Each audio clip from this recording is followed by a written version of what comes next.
హరే కృష్ణ. ఒకసారి ఒక వ్యక్తిని స్వర్గలోకాన్ని తీసుకెళ్తుంటే ఆ వ్యక్తి అన్నాడంట, అయ్యా నాకు నరకం కూడా చూడాలని ఉంది అని అంటే తీసుకెళ్లారంట.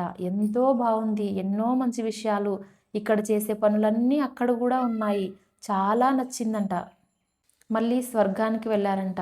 స్వర్గమేమో ప్రశాంతంగా మునులు, యోగులు తపస్సు చేసుకుంటూ ఉన్నారంట. అప్పుడు ఆయన అన్నాడంట, అయ్యా నాకు స్వర్గం బోరింగ్‌గా అనిపిస్తుంది. నాకు ఎక్సైటింగ్‌గా ఉంటుంది. నరకానికి వెళ్తా అని అన్నాడంట. అయ్యా నాకు స్వర్గం బోరింగ్‌గా అనిపిస్తుంది. నాకు ఎక్సైటింగ్‌గా ఉంటుంది నరకానికి వెళ్తే అన్నాడంట.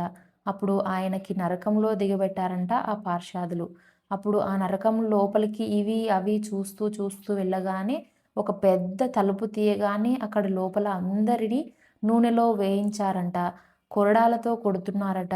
ఇదేంటయ్యా లోపల ఇలా ఉంది, బయట అలా ఉంది అంటే, అది మా అడ్వర్టైజింగ్ డిపార్ట్మెంట్ అండి అని అన్నారంట.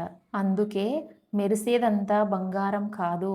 మనం కానీ చూపులతో చూసిన దాని మాయలో పడిపోతే ముందు ముందు చాలా కష్టాలు పడాల్సి వస్తుంది. కాబట్టి జాగ్రత్తగా పరిశీలించి చేయాలి. హరే కృష్ణ.